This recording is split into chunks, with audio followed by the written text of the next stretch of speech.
Welcome back to Capitol Review. Many young Democrats continue to push the Democratic Party to take a more aggressive approach moving forward to help them regain control of the House, the Senate, and eventually the White House. A recent NBC article, some Democrats said that President Trump's passage of his big, beautiful bill was made in part because of the slim margin in the House, and that could have been avoided. Joining us now is Democratic political strategist Ashwani Jain, who was quoted in the NBC article. And Ashwani, you said that the Democratic Party is too focused on protecting the old guard, propping up aging politicians while sidelining the next generation of leaders. Strong language. What did you mean? Yeah, and thanks for having me back on your show. As I mentioned in the article, and what I think Sahil Kapoor really did a great job of writing, was that we have in the Democratic Party some of the most diverse, dynamic, and progressive young talent in politics today. But instead of elevating them and supporting them, the Democratic establishment usually clings to a model that prioritizes seniority, prioritizes fundraising and insider connections over those fresh ideas and grassroots energy. And I think that's a big problem that we're seeing right now. Well, the article also highlights that razor-thin vote margin and growing frustration within the Democratic ranks. Do you believe that this reflects a deeper problem with how the Democratic Party is managing generational leadership? It is, but I want to be clear, and I mentioned this in the article as well, this is not about ageism, it's about urgency. Voters want aggressive and progressive leaders, ones who fight to get money out of politics and also push for real changes like Medicare for all, a real living wage, and global human rights. And more often than not, young leaders, young progressives are understanding that message.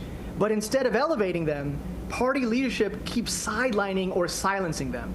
And I think that's why approval ratings for the Democratic Party are tanking and why Democratic voter turnout keeps falling. Usually it's only 20% in local elections and around 40% nationally year after year. This is a systemic issue.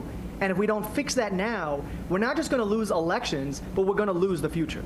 Well, talk about what's at stake if the Democratic Party doesn't make this change. I mean, we're seeing it right now. Right now, our democracy is under siege. This is not just a matter of policy differences, but President Trump, he's illegally detaining and deporting U.S. residents without due process. He's defying Supreme Court rulings, targeting political opponents, attacking the free press, and he's even dismantling public health and science agencies, talks about jailing judges who rule against him, and he literally said he does not know if he needs to follow the Constitution.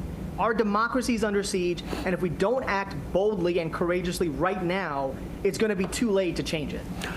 Ashwani, Republicans are often accused of pushing extreme policies, but they've managed to energize their base. Can Democrats afford to keep playing it safe, or do they need a different strategy to, like you said earlier, inspire voter turnout and regain that momentum?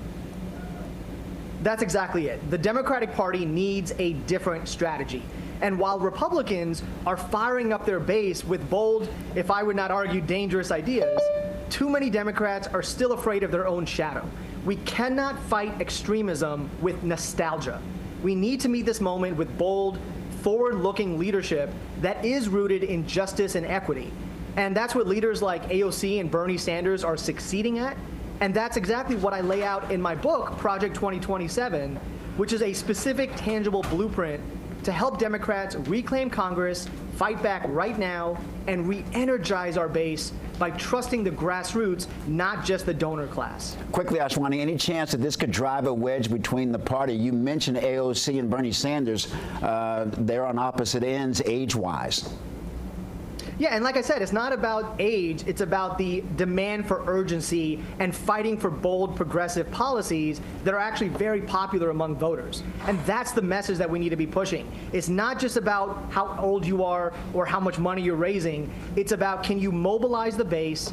Are you focused on grassroots campaigning? And are you focused on tangible solutions to the many challenges that voters are facing today?